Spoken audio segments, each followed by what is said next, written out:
everyone. Thank you for joining us. You're in the right place if you're here for the 3 easy ways that data can transform your sponsor programs. We're going to give people a couple of minutes to join us, and then we'll get started. But in the meantime, I know Barbara and Bruce and I were just talking right before we started this webinar just about how there's a lot of buzz out there just about running our associations like businesses. Bruce, you want to mention the one article that you shared with us this morning? Sure. I think it was a McKinley article based on a report, ASAE article based on that report, and really looking at associations as businesses. And I think more importantly, looking at all of these programs holistically and not just, oh, should we reprice membership? Should we get another sponsor for the conference? Should we think about, moving our convention to a different city? But looking at all of these together around the association's mission and the needs of its members, and seeing how each of those leverage each other as part of more of a business plan and not just kind of tinkering with one program or another. Yeah. It's nice to see everybody singing a similar tune of late. Yes. Well, you know what I just love is that there's now always the mention of data, right? Data used to be the curse word. And then I guess in certain circles, data can still be curse word. But in this purpose, it's great to see just the industry valuing something that we've always had, right? So I love seeing that and seeing the stories and recommendations and just more of it. I think that's what we need. Well, I think first, sorry, go ahead, Barbara. I said Kaylee just mentioned in the chat that also reading the article. Yeah. Right. Well, and I think there sometimes is an assumption that the mission of the organization and the data are opposed to each other, that we shouldn't be data driven. We shouldn't go where the audience is, because that's just data. We have a mission. We should, just charge forward and adhere to our mission. But I think it's really more both. And the data can really show where are we being most effective? Where should we put our staff resources? What should the board be focusing on so we can do a better job fulfilling that mission with that data? And if we're not seeing the audience going where the mission is, well, then that's a different problem. But the data will reveal that to us. It's always... Right. And Venu, would you be describing whether data is singular or plural and how we should use it in a sentence? Data with an ES or an S? Yeah, for sure. Well, let's get started because I know everyone's got busy days and we're hoping to drop some good nuggets for you today. So welcome. I'm Venu Deschetti. I'm joined by 2 awesome, what I consider my BFFs, but I'm going to introduce them in a minute. I wanted to share a story about a little bit about my past. I think data sometimes can seem very intimidating, and I will make a confession here that I actually am not that great at data. When I was in college, I almost failed a stats class, had to take it over during the summer, finally got it because it was a small summer class, there was 5 of us, and the professor gave me so much attention, and I fell in love with the professor, and he made it real for me. So I got it, but I still didn't like the class. When I went on to do my master's, I finally took a stats class that was relevant to what I was studying, and then it was an aha moment. And I was like, I get it, and I kind of like it. However, I went on, and much to my parents' dismay, I didn't follow what I got my master's in, but that's okay. It was all good learning. And then when I got into meetings and I started getting inundated with asks from leadership, do this event, do that event, let's try this sponsorship, let's do this. And I was like, you know what? This is crazy. Why are they asking me to do all this stuff? And then I started wanting to push back and say, why do you want to do this? But I couldn't just say why. So I went back and I said, let me look at the data. Let me see how I can support my arguments to go back. Then I became the bane of all their existence, because anytime they started coming back to me, I'm like, well, the stats say this, the data says this, so I don't understand why we're doing it. Or if you want to do this plan, why? What's the goal? I made them think about what they wanted to do. And going through that exercise, I began to love data because it helped me do my job and helped to keep all the yucky stuff out of it. So I wanted to share that with you because I want to say that data doesn't have to be hard. It doesn't have to be yucky, and you can keep it simple.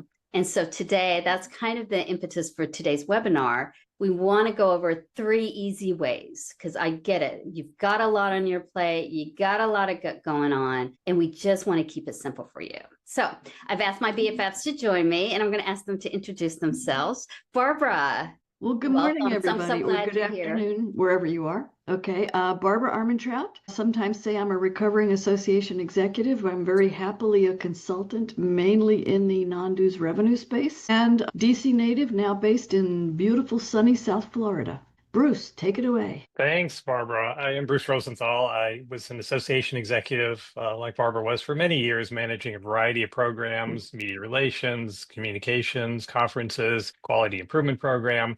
And then the last opportunity I had with an association was as VP of Corporate Partnerships, launching a major new initiative that the association had just developed. And then the last 8 years or so, been a consultant and advisor, helping a variety of associations increase revenue and member value with their sponsorship programs. And I just published a book trying to pull together a lot of what I've learned through both that experience on staff and as a consultant, published Mastering Association Corporate Sponsorships. Thank you. So we are doing this webinar in a little bit of a different setup.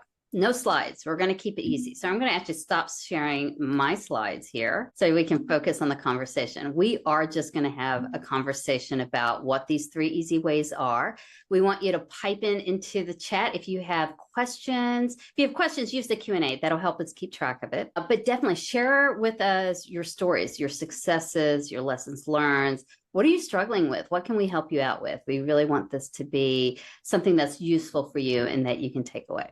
All right, so we're going to start off with tip number 1 or way number 1, and that's turning your attendee data into tailored sponsor packages. Okay, so I have seen more than my share of prospectuses that say 10,000 people are coming. You should come and buy a booth with us or buy a sponsorship package. And it makes me cringe because I know we can do better, right? So Bruce, tell us a little bit, like that's my biggest pet peeve with this prospectus. What are you seeing as being a big mistake that associations are making? Well, just one example of the point you just made, Venu, and this kind of played out when I worked for an association. We had a big convention, and I was talking to one of our top year-long corporate partners on the last day about renewing, and they said, "We're not renewing." And I said, "What do you mean? We just had this great convention, 9,000 people, 4,000 members. The exhibit hall was packed for 2 days. People were going by your booth for 3 days." And they said, "Bruce, based on what we sell, it was great that there were 4,000 members there. We wanted to reach 400 of them. And we could not read the badges fast enough." So we have traditionally, for many decades, the data has been the more people in the room, the more people reading, the more people clicking, the higher the sponsor fees. And companies are now looking at it the other way. It's who is that select group based on your data, whatever demographic the company is interested in, based on title, geography, size of member company or organization. That's what companies are looking for. So I think we need to flip this model of selling sponsorships based on the number of people and look at who they are, because when companies are measuring, because they are using data a lot, and when they're measuring ROI, whether it's number of people they want to influence, number of contracts they want at the end of the year, they might be able to achieve that with those 400 people better than the 4,000. But, Bruce, I hear a lot that people are afraid, well, that means our numbers go down. We may go from 10,000 to 5,000 attendees versus, exhibitors. And oh my gosh, I don't want to do that. Like, what is it that you all say to counter that? Like, to me, that's not a bad thing, right? It's okay. It's okay to have a smaller number. Yeah. Well, and I just want to mention, aside from that, there is the broken promise. All of the years that I was an exhibitor with a marketing company, and I would look at the number of actual registrations versus actual attendees versus the number they put on the prospectus. And those were 3 wildly different numbers. And I had based some of my ROI on the promise in the prospectus until I knew the group well enough to know better. But it's like, don't go putting these inflated numbers that you're not going to keep anyway. And all of the meetings are going through reinventing now anyway, so the numbers are changing. I particularly like working with smaller groups. And, a smaller association staff does not always mean it's a smaller meeting, but it frequently is fewer attendees. But the one comparison that I like is, you're going to be the big frog in a smaller pond. You can make much more of an impact with this group, and you're going to be seen over and over.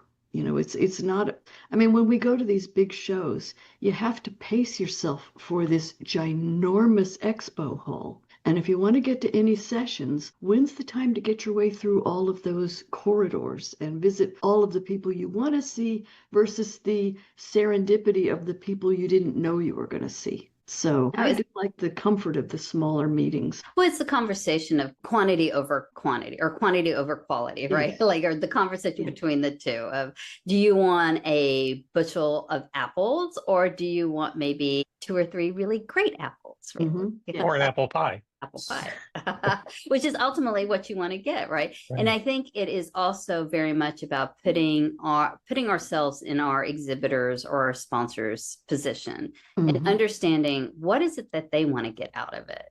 You know, like thinking about putting that business hat on and say, you know, is it really important for me to have that brand awareness to 10,000 people who may not even be interested in what I have to offer? Or would it be better for me to invest, right? We're investing a lot of money into attracting a core people of maybe 100 people that are really going to listen to me and I can have that relationship with. So really understanding that. And it's not to say you have to cater every prospectus, every marketing piece to say, you know, just for that one exhibitor. But it is important to be able to make that distinguish between the two, as well as when you do talk to them, do a little bit of that research. And that's not a hard thing to ask. And I know, Bruce, in our conversations and getting ready for this webinar, you talked a lot about, you know, people don't have, you know, especially sponsorship people don't have access to that data.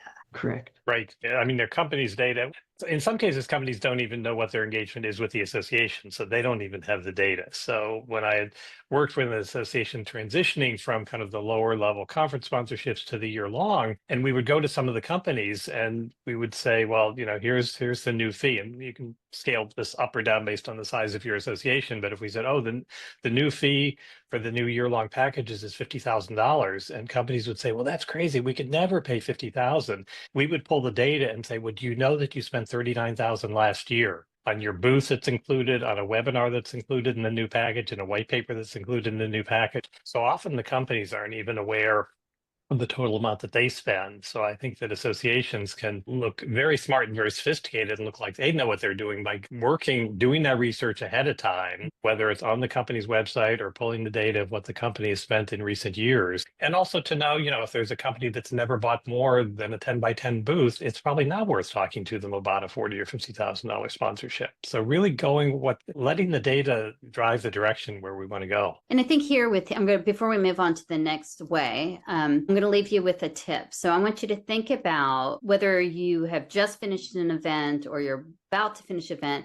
Think about, and maybe even ask your exhibitors what information is helpful to you to renew, to maybe enhance the sponsorship. Ask them for the data.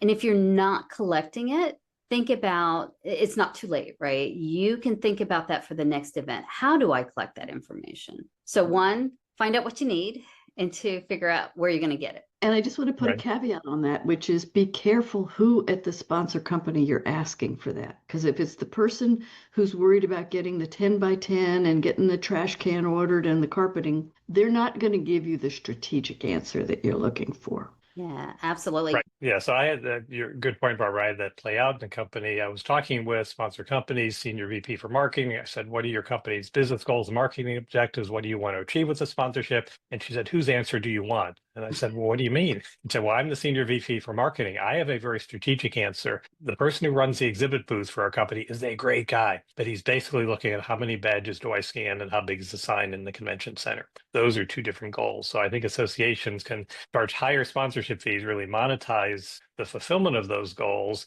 in understanding what the more senior marketing folks want to achieve from the sponsorship. Okay, we're going to go on to number 2, and that's the follow-up, right? I'm very old school. I remember the days of writing handwritten thank you notes to sponsors and exhibitors saying thank you, right? I actually would still love those, right? But I know it's a digital day, an email of saying thank you is great, showing that appreciation, and it's awesome. But what's even more awesome is to be able to give an ROI report, you know, going and telling them more than, okay, we, you know, just like the registration numbers, and, you know, go beyond just saying 500 people attended or 10,000 people attended. actually break it down in a way that's meaningful to them. And again, it goes back to asking that question to them, what's important to them. But again, it doesn't have to be so personalized. It can just be broken down generally, at the very least, separate attendees versus exhibitors and speakers and show them those numbers. Now, Barbara, you have done a lot. You've gone into organizations where you're working on renewals. What are some of the metrics, or the one metric that you use to get those renewals? Well, and the funny thing is that I do work on renewals, but I work on renewals from the day the original contract is signed, because it's unlike it's similar to doing a membership dues renewal. You want to be winning that member back every single day that they've paid their dues for, and you want to be helping that sponsor every single day, whether it's just for a single event or not. There should never be a surprise. I mean, hate to say Bruce, but when that person surprised you, but it was a good and it was a helpful surprise, and you have committed that lesson to heart, and it does not happen again. So it's the constant conversations with them, and there really is not one specific metric that applies to all. Some of them want to know, booth visits, show me the pictures, how much did I get on socials, blah, blah, blah. Others will just be delighted that they made contact with the single person that they've been trying to reach for the last 3 years. And it might be that, having heard that in a conversation with them, perhaps I guided them to each other during an opening reception. Something as simple and easy as that. Oh, I know you two should connect. How do you measure that? Well, you measure it in smiles sometimes, which is a little harder to put on the spreadsheet, I know. But it's knowing what the top sponsors are looking for, how they measure their ROI, and then delivering based on that. But I do keep the number of people I do that for to a minimum, because otherwise you're going to spend all your time doing fulfillment reports. No, thank you. And I think that's really important, right? Like, don't give them information that they're not looking for. Give them information they are looking for. And that can just make those reports a lot shorter, actually, at the end, right? Well, and I remember in the old days, but really not that long ago, I would be given a 3-ring binder by a major group that I was, did the sponsorship with. And the one thing was, it was a 3-ring binder. So I had to, digitize certain things. But the other thing was that it would come to me in December for, here's what we did together during the year. Well, you know what? That would have been so helpful when I did my budget 2 months ago, to know what my numbers actually were. That would have been really nice to have then. And I remember calling a few times into this cycle saying, can I get my numbers? Your meetings were, then. Can I get the numbers? And they weren't ready yet. And I mean, let's face it, I wasn't the cream of the crop for the sponsor level, so I wasn't going to get the special treatment. But again, they were fulfilling what they felt was their duty to me, but it was not helpful to me on the sponsor receiving. So it's not only about the content, the data that goes into it, it's about when as well. Yes. So I didn't need the whole binder. I just needed a couple of the pages. Exactly. And then now the work has come onto you as a sponsor to figure it out. And that's what we don't want. We don't want freaking click through on every single online ad, my word. No. Yeah. And that's too much. That's overkill. So imagine if not doing all that work and just being able to deliver what that sponsor wants. And that's a conversation. Now, Bruce, we've talked a lot about, like, we go to sponsors, and I know it's an evolving industry talking about data and ROI on both ends, both for associations and sponsors. But what do you say to a sponsor that's like, well, we really don't track it? I mean, to me, that's a warning sign, right? Like, for that person in that job, I'd be like, maybe you should think about it. Right. Yeah, I think for a lot of companies, it has shifted. And a lot of the shift came during the COVID lockdown, because prior to COVID, a lot of companies, when I would ask them, why do you sponsor? And it was like, well, kind of finger to the wind. We've been a sponsor for years, feels like the right thing to do. Don't want to drop our sponsorship. And that not wanting to drop the sponsorship was a big reason that a lot of companies hung in there for many years, in some cases for decades. But then when COVID came and the meetings didn't happen, and most sponsorships were meeting focused, when the conferences didn't happen for 2 years, companies did not stop marketing, and they started measuring a lot more. Because they said, we need to find other ways. And are we going to market on Zoom? Are we going to go to some meetings very strategically in a limited way? Are we going to use social media more?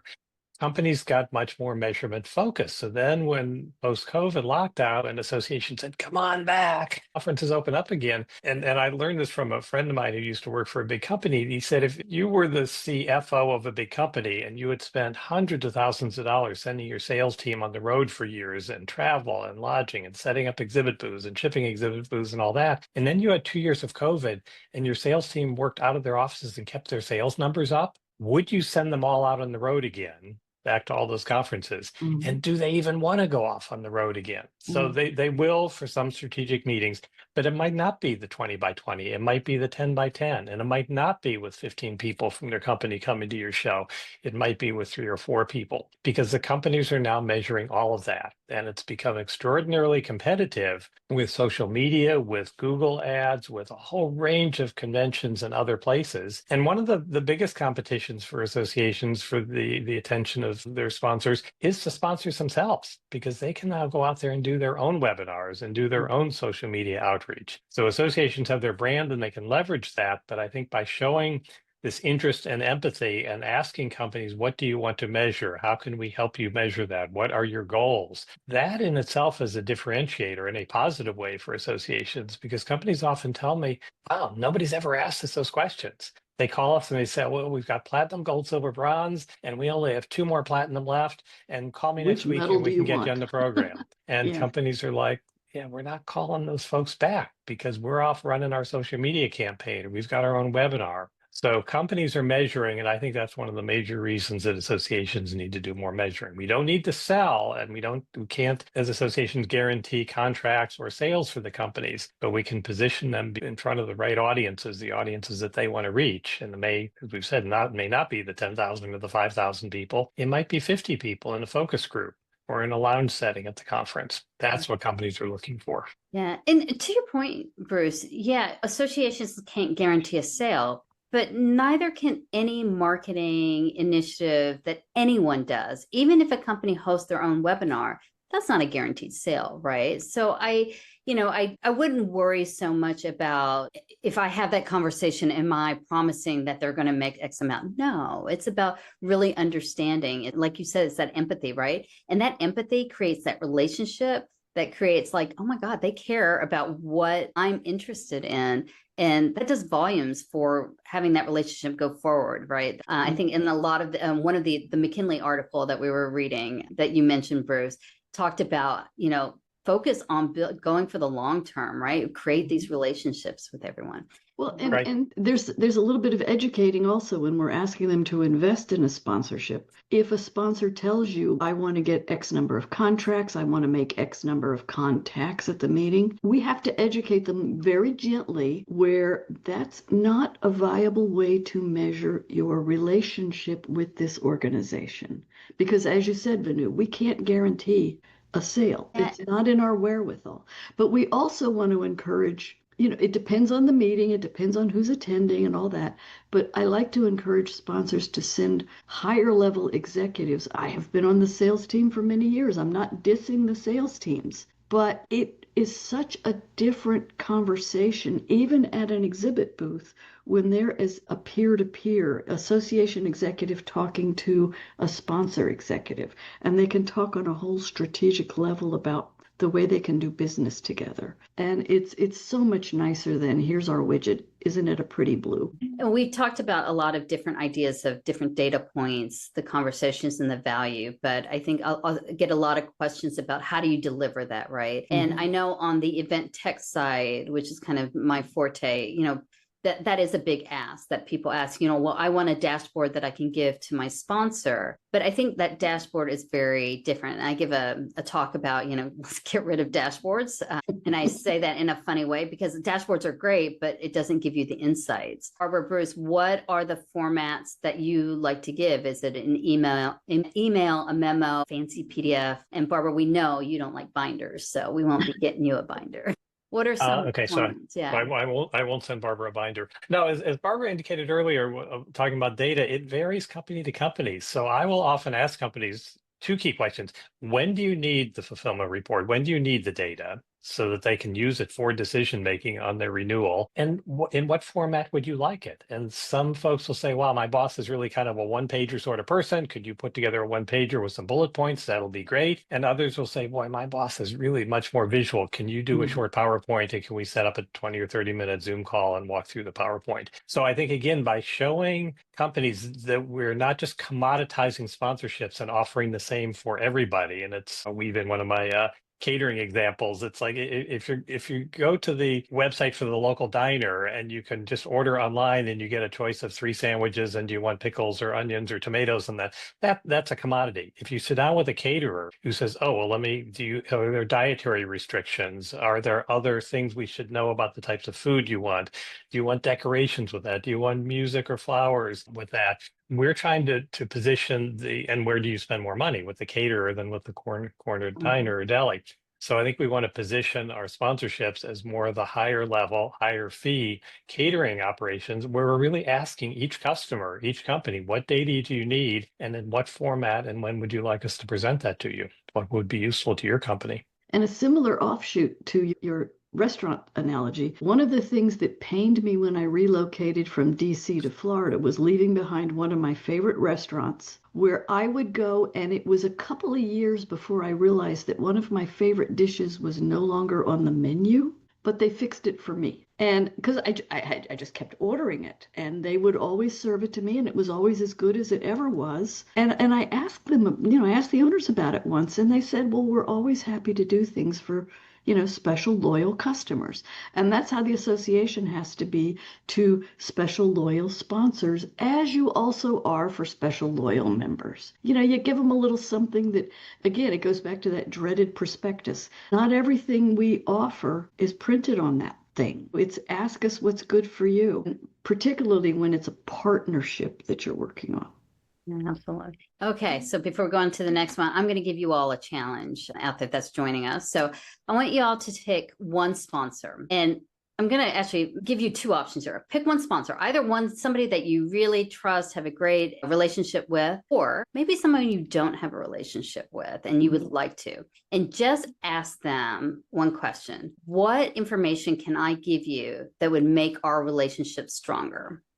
And relationship being, your partnership, sponsorship, not, like going out to dinner or anything like that, but something that's really substance in, something that you're going to be able to track, because that's going to be your starting point. So that's my challenge to you. And you're not choosing them based on their wallet. You're choosing them based on how their mission and goals synchronize with your associations, right? Because that's what we do. That's what we have to do first and foremost. How can my members benefit from your organization? Okay, our third and last easy way that you can use data, and it's all about engagement data to keep your sponsors. Now, I think this is an interesting, I think with what happened in COVID, we've gotten now all of these data sources that are coming at us. Now we've got virtual data. Now we're aware of data that's being captured by our meetings teams, our membership teams, our learning teams, right? So now we're aware of it. It's out there. And why not use it to your benefit? Now, you may not have access to it now, but this is going to give you a reason to go to those departments and say, help me help the organization, right? Because ultimately what you want to do is, it all goes back to the mission of the organization, right? You're raising money not to make that one event better, it's to strengthen the mission of the organization. So with engagement data, and what I mean by that, it can be, how many people attend a certain track? What courses are they looking at in your LMS? What content are they taking a look at? It can be any of those. A lot of times I think we think of engagement as being, how many people attended. It's actually much deeper than that. Now, Bruce, what kind of engagement metrics surprises sponsors the most? Do they even know about engagement metrics? They probably don't, because I think, again, many sponsors have gotten very accustomed to the way that sponsorships have been offered for decades, and that's very transactionally. It's based much more on tactics. Here's how many banner ads you get. Here's the booth you get. You get this ad in the conference program. All very transactional. And the program that I was asked to run as VP of Corporate Partnerships at an association years ago, the CEO said, we want to move from the transactional to the transformational. We really want to partner with these companies to make a difference for members. So as we said, I think talking to a more senior level person at the company and asking them how they define success, how they would look if we look forward 6 or 12 months to when they start thinking about a sponsorship renewal, what sort of data would be useful to them? How would they consider this a home run? And often when I ask sponsors those questions, they hesitate at first because they've never been asked the question before. It's usually like, well, talk to you in 12 months, and I guess you'll send me a quick email or a fulfillment report in a binder and hope that I renew. So I think it's really asking companies how they define success and what data they would like.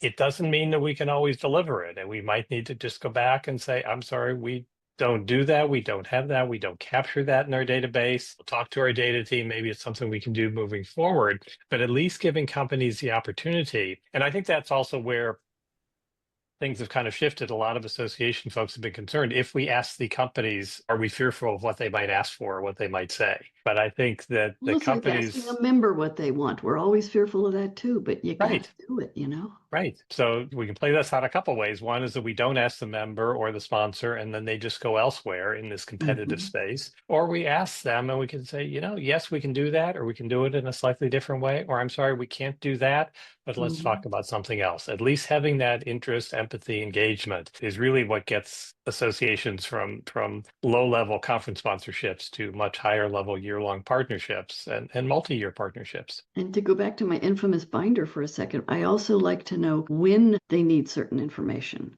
You know, we assume everyone's fiscal year is the same as our own. Well, it isn't. And whether the fiscal year is the same or not, different size organizations start planning. I mean, some folks are starting their 2026 budgets now, because it takes a while to go through all of the painful decisions before it goes final. So June may be the very right time to start talking to them about their 26 plans. You need to know that about them. And maybe they don't need the whole freaking binder, but what bits of information might they need to make it easier for them to make decisions?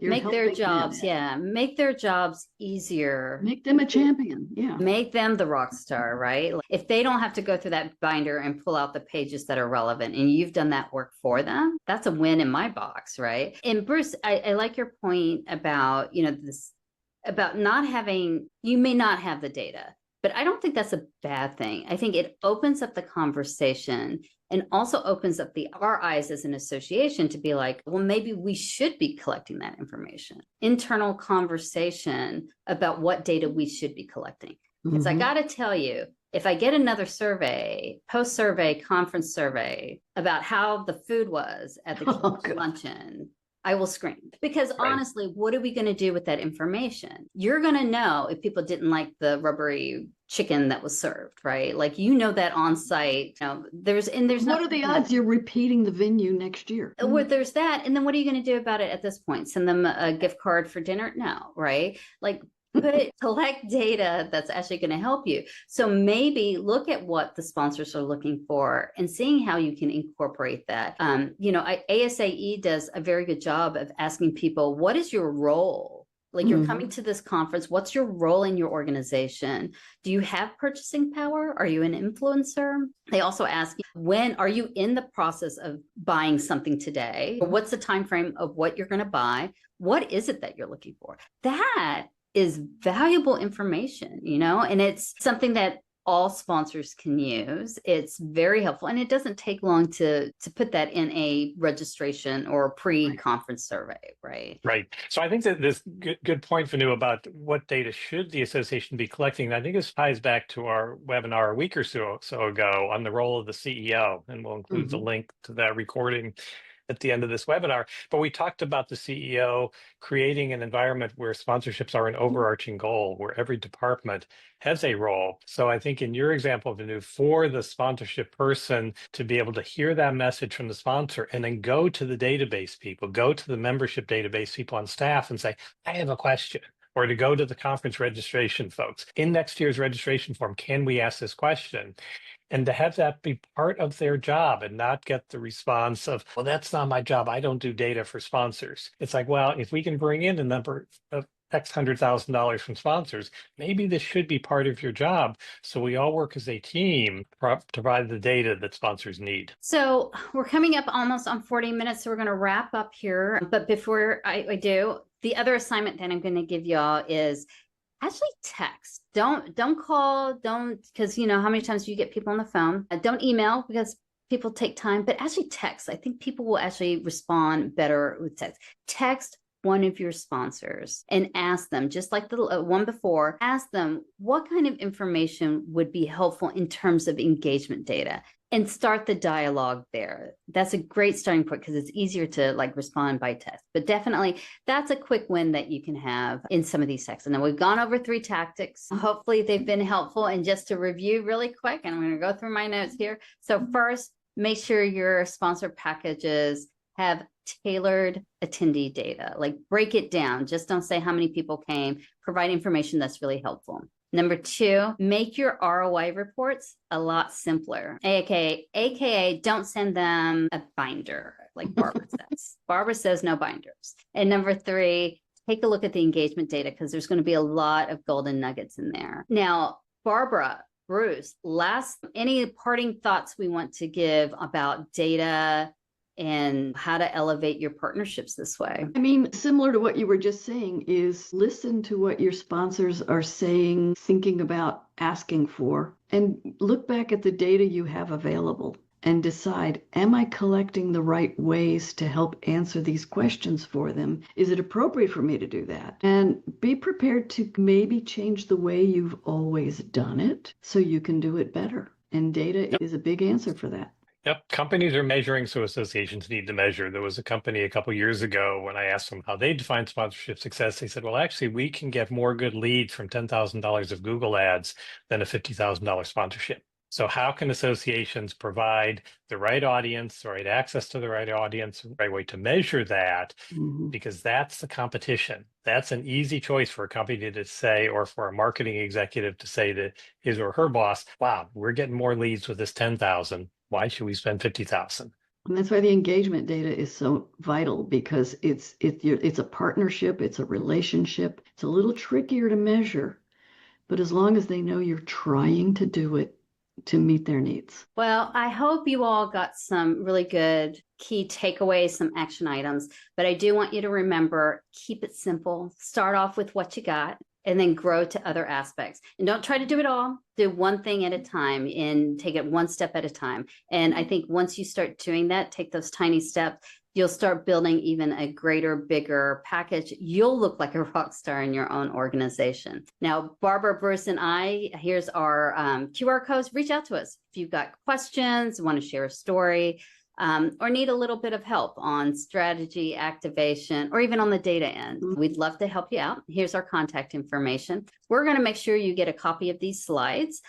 And also, Barbara, do you want to tell them what we've been up to? Well, I do want to, but before I go into that, no one has posted any questions or comments that I have seen if I've missed them. So last call for somebody to chime in and customize this to you. And while you're getting around to that, I'll also mention that we also are featuring a new option, which is a 4-hour hands-on boot camp. So it is roll up your sleeves. This is not a sit and listen to Bruce Vanu and Barbara talk. This is get together and work on building a non-dues revenue playbook. And we will come to your office and we will do it face-to-face. If needed, we could do Zoom versions of it, but this works so much better when we can get together with a team, and you'll come out with actionable incomes. This is something we know we can deliver to you. And there's also post-workshop support that comes with it. So it's not just 4 hours and we walk away and tell you to do all of the work. No, we're going to put actionable work in your hands so you can put it to work. You're actually going to put it to work before you leave the workshop. So I believe, the QR code will lead you to a way you can connect with us on that. And the whole thing is empowering your growth. And then the last thing, Bruce, do you want to mention our webinars? We have one more left, but the other recording is available too. Yes, I don't have all the topics right in front of me, but yes, the one we did a week or so ago was on kind of the CEO role, executive director role, getting everybody on the same page. And then the topic, Barbara, for the one you're going to do in a few weeks is reinventing your revenue strategy. Reinventing revenue strategy. So the three of these definitely make a good package, so you can watch the three recordings together. And yeah, as Barbara said, the boot camp is an exciting opportunity for us because it is an opportunity to ideally come to your office and not just be talking to one or two people, but ideally have the leadership there from several different departments, hopefully the CEO or executive director, to realize that non-dues revenue is really everybody's job in the same way the conference is everybody's job, the association's website is everybody's job, and to try to break down those silos a little bit and demonstrate that there is a role for everybody on staff in creating partnerships to increase revenue and member value. Awesome. I hope you all enjoyed today, got some tidbits from it. We thank you for joining us. We know you've got a busy schedule ahead of you, but hopefully this was a good investment of your time. We'll send out the recording to you, and I got a little gift for you for a quick self-assessment that I'll send your way as well. But thank you all. Spread the word. Keep it simple. Bye. Thanks, everyone. Bye. We will thank you very much, everybody, for your time. So we have 2 more webinars in the series coming up. Webinar number 2 is 3 Easy Ways Data Can Transform Sponsorship Programs on Wednesday, June 11th at 11 a.m. Eastern. Webinar number 3, Reinventing Your Revenue Strategy, How to Take the First Step, Tuesday, June 24th at 11 a.m. So thank you to everybody. There is a recording that'll be made available within a couple of days. And Venu, one last message. Yeah, I want to thank you all for attending today. So make sure you can definitely connect with us here on LinkedIn. We'll make sure you get these and all sorts of good info back out to you in your email box. Give us a couple of days. But I want to let you know that we've got going on. So Barbara, Bruce, and I were talking one day, wouldn't it be great? We're always talking about how the whole association should come together and, have a kumbaya moment and get this buy-in that we're talking about, right? And we're like, wouldn't it be fun to do a workshop for the association? So if you're an association and want someone to come in and have, be able to have this and facilitate this conversation with your whatever departments you feel or whatever staff that you feel are relevant to the conversation, we would love to do that. It's a 4-hour session. It's a hands-on workshop where we'll just come in and be your friend, be your advocate for 4 hours and pull information from your team. By the end of the 4 hours, we're hoping that you have a plan where you've got their buy-in. You will have a plan. You will have a plan. You'll actually walk away. It's a working workshop. So don't think you can come in and sit and eat popcorn or whatever else people do in workshops. This will definitely. This is roll up your sleeves, but we won't make you do any burpees. You promise, Barbara. But Great. you can get more sounds... information here with this QR code. We'll also attach it to the emails that you will get. I promise one email. Thanks, Venu. Great opportunity. So one kind of closing thought, and we do have a couple minutes if anyone has a last minute question to pop into the chat.